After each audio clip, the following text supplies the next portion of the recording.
Hello, আসসালামু আলাইকুম। Village life with তুলির মা। আমি তুলির মা চলে আসিছি আপনাদের সামনে। আমি তুলি ব্লগসে। দেখেন, আজকে আমি কচু দিয়ে আর পুঁই শাক দিয়ে আর তেলাপিয়া মাছ দিয়ে রান্না করব। এই যে আমার তেলাপিয়া মাছ হলুদ দিয়ে লবণ দিয়ে মাখানো হয়ে গিয়েছে। এই যে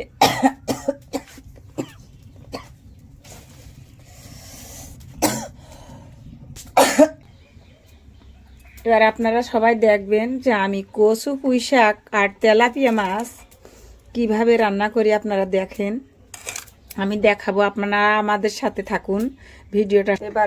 এবারে আমি দেখাচ্ছি যে আমার উনুনের উপরে কড়াইটা দিয়ে দিয়েছি। এবার তেল ঢেলে দিলাম। এবারে আমার তেলটা গরম হয়ে গিয়েছে। এবার আমি মাছটা দিয়ে দেব। ভেজে নিচ্ছি মাছটা।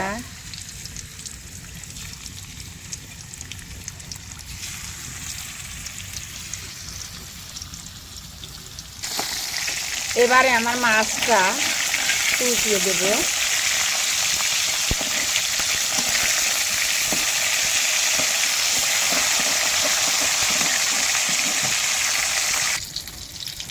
আমার মাছটা এবারে ভাজা হয়ে গিয়েছে।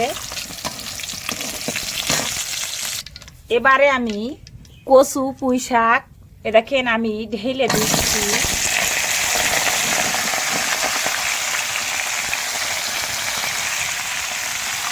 এবারে আমি লবণ দেব।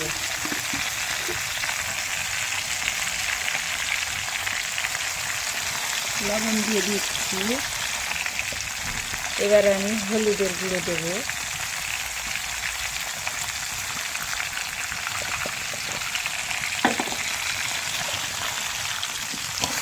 নাড়াচাড়া করে নিচ্ছি।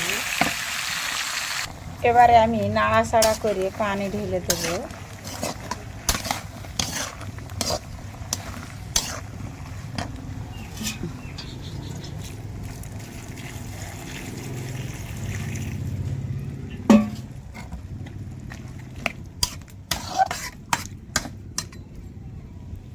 এবারে ঢাকনাটা দিয়ে ঢেকে দেব।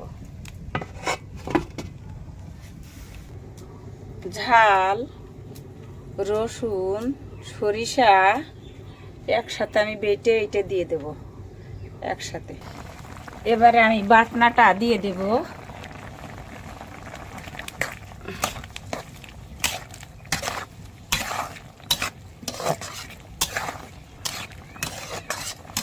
কচু পুঁই শাক আসলে এত টেস্ট লাগে, হেভি টেস্ট লাগে। কচু পুঁই শাক দিয়ে মাছ দিয়ে রান্না করে খেয়ে দেখবেন, খুব সুন্দর লাগে। আসলে যেন কি মনে হয় আমার ছেলে মেয়ের প্রিয় খাদ্য কচু পুঁই শাক। এইভাবে আসলে আমি রান্না করে করে দিই। ওদের যদি মাছও না হয় তো কচু পুঁই শাক দিয়ে ওরা খেতে খুব ভালোবাসে। আমার তরকারিটা এবার কষানো হয়ে গেল প্রায়। দেখেন কত সুন্দর হয়েছে।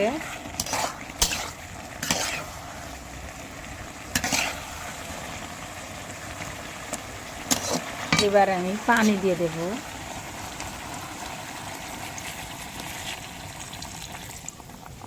পানি দেওয়া হয়ে গেল।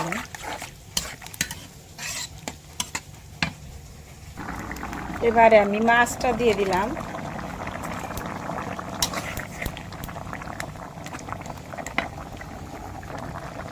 এবারে আমি জিরে বাটাটা দিয়ে দিচ্ছি। দেখেন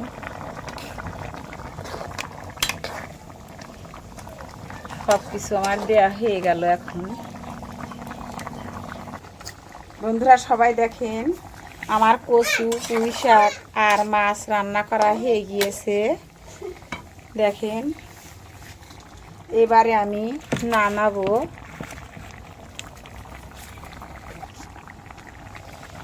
আমার রান্না করা হয়ে গিয়েছে। এবার আমি নামাই রেখে দিচ্ছি।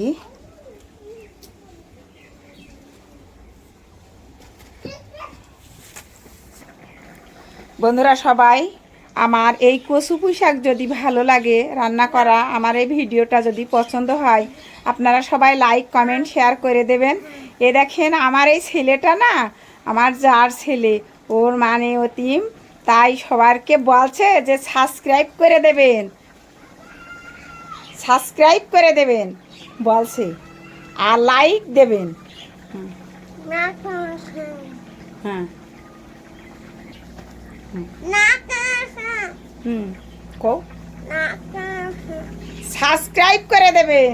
দেখেছেন ও বলতে পারছে না, তবুও বলছে আপনাদের কাছে আমার এই ভিডিওটা দেখে সবাই লাইক কমেন্ট শেয়ার করে দেবেন। হ্যাঁ হ্যাঁ হ্যাঁ দেখেছেন আপনাদের কাছে কিরাম অনুরোধ জানাচ্ছে যে লাইক করে দেবেন। হ্যাঁ কও এবার। হ্যাঁ হ্যাঁ বলছে ভালো থাকেন, আমি আবার আসব আপনাদের সামনে, সেই কথা বলছে। তা আপনারা সবাই দোয়া করবেন আমার এই ছেলেটার জন্য। এ দেখেন লাইক কমেন্ট শেয়ার করে দেবেন। এতিমের মতো করে কথা বলছে। বন্ধুরা আমি ওর সামনে তো বলতে পারি না যে এতিম, ও কষ্ট পাবে বলে, তাই এ দেখেন ও এবার চলে যাচ্ছে সবার থেকে, এবার আবার খেলতে যাচ্ছে। ওর মন মতনও খেলে বেড়ায় ওর চাচাতো ভাইয়ের সাথে, ওর মা নেই। বন্ধুরা সবাই ভালো থাকেন, সুস্থ থাকেন, এই আমার কামনা। আল্লাহ।